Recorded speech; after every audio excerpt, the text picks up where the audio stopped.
Hi, I'm Paul from AW, and today we're going to look at the Polar Grit X Pro. So this is the Polar Grit X Pro, and I'm going to run through a few of the details of the watch with you. It's a heart rate monitor and GPS activity tracking watch, as well as tracking your sleep and recovery and lots of other things. And this is the latest version. So we've got improved battery life on this watch. I've been wearing it for about a week, and it's recorded all my activities, my sleep tracking, everything throughout the night. Probably covered 6 different activities. GPS has been on for approximately 2 hours, but it's been recording all my day-to-day activities as well as sleep tracking. So battery life is pretty good. You probably need to charge it once or twice a week, which I don't see as being too much of a problem. So very bright display, as you can see. It's got the buttons, but it's also got a touchscreen as well. Here you've got the simple watch display. You can have it in an analog format, as we have here. You've got the day and date as well, or you can go to a true digital display type, just showing the numbers. So if we run across the activities, so here we have my activity tracker through the day. So if you're just tracking steps, things like that, I've just come in from a little walk with the dog and clicked over the 100% for the day. So you can tailor the amount of activity you want it to set as your target as well. The next screen, tricky kind of holding it smoothly. Here we've got how productive you are. Now some of these things are quite arbitrary and you can program them yourself, but it's looking as to whether you're maintaining a good state of fitness, you're detraining, that kind of thing. And again, you can tailor these things. It's all very quite straightforward. If you want a little bit more detail, you can press the center button here and we can see that my cardio load for the day is showing as a 1.1 there, and it's rating that as a productive day. If you're not doing much activity, obviously you fall into the detraining zone, and then maintaining, here I'm productive, or overtraining. Again, it's very important to consider these relatively as well. If you want more details, a little swipe down and it gives you some feedback on whether you've been training well, detraining, just things like that. This button takes you back and you can go on to the next display. This will show you your all-day heart rate if you've got the watch on. You can see today my maximum has been 90 beats per minute, minimum 48 beats, and a low of 48 beats per minute whilst I was asleep. So there we go. You've got a battery status indicator at the top as well. Let's go back a minute. Last training session 47 hours ago. So when we go into the training things, this shows you that I did some indoor cycling. I think that was Wednesday. And then let's go trail running there as well, all different things.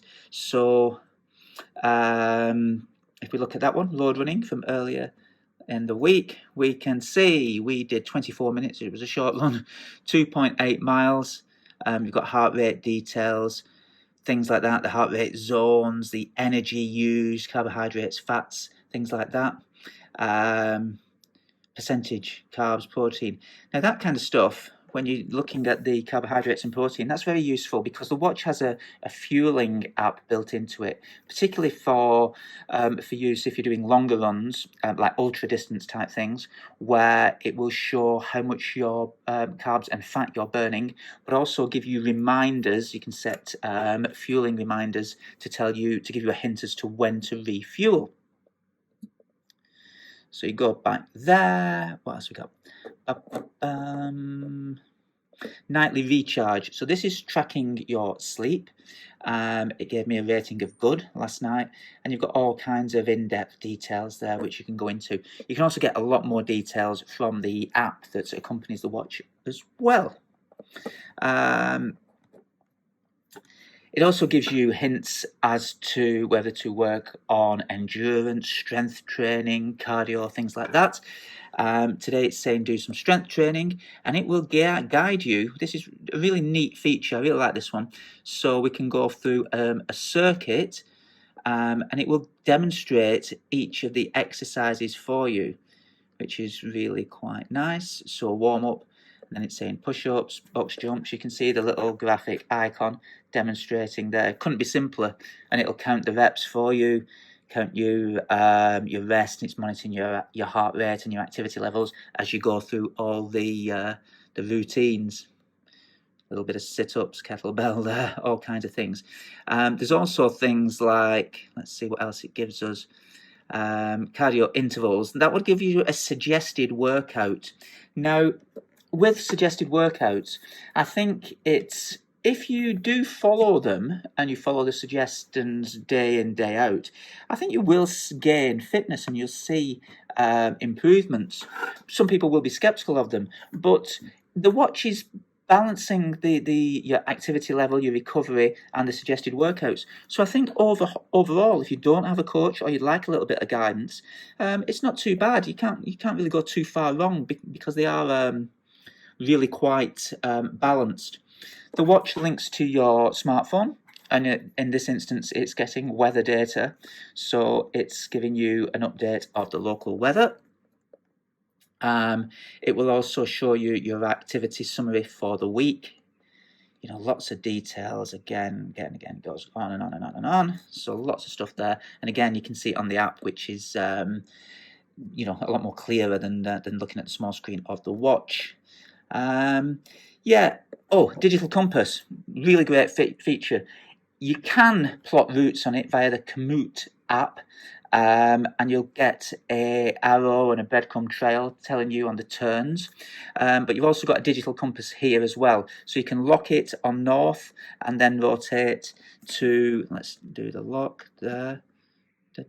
Oops, wrong one. I've gone on to activities. Just go back a minute there. Okay, so we're on altitude. Gives you your altitude, you can calibrate it and things like that. Last lone location. You can refresh and lock that. There we are. So you've got your digital compass. And you can lock that so that you can follow a track if you're using a traditional map method as well. To start an activity, bottom left, and you've got start training. It's as simple as that. You can select your sports. There's loads of sports to choose from. You know, you've got treadmill running, very accurate as well. Treadmill running, incidentally, I do a lot on the treadmill, and I found that it was, even, you know, obviously without the GPS, I'm not really going anywhere, but the distance recorded on the watch was very similar to that recorded on the treadmill and on the Zwift app that I was using. So I think over the typical 5Ks that I've been doing, it was getting within about 0.2 of a kilometre, so 200 metres. So that's not bad considering it's the accelerometer built into the watch and it's going on off your arm movement. What else do I want to show you? A few other little things as well. Serene, that's the kind of relaxation app that's built in. It takes you through some breathing exercises. That's really quite neat.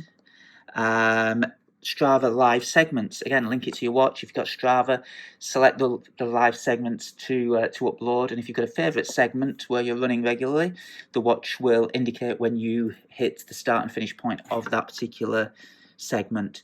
Fueling, that's what I mentioned earlier.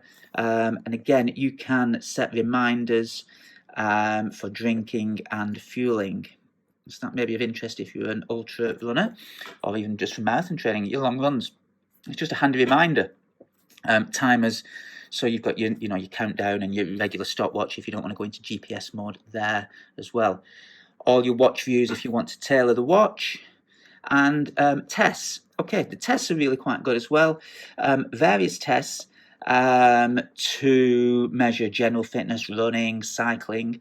Recovery is a really interesting one. This is a simple jumping. So whilst wearing the watch, again, it guides you through the test and it gives you an indication of your readiness to train for that particular day. So again, could be really quite interesting. And it's surprising how when you've done the test, you kind of can see that, yeah, perhaps I do feel a little bit tired. So again, something quite interesting. Settings. Watch is easy to set up. You can do it via the app or on the watch itself. You've also got the Polar Flow app online, which is a real in-depth. If you like looking at graphs and your heart rate, your splits, all kinds of things like that, it goes into great detail. So that's something really nice. So there we have it. It's the Polar Grit X Pro, the outdoor multisport watch. This is the copper brown colour. For Bond fans, you'll notice his new Omega Seamaster is in a similar shade, so quite on trend there. It's available now, and yeah, if you're looking for a watch, maybe it's the way to go.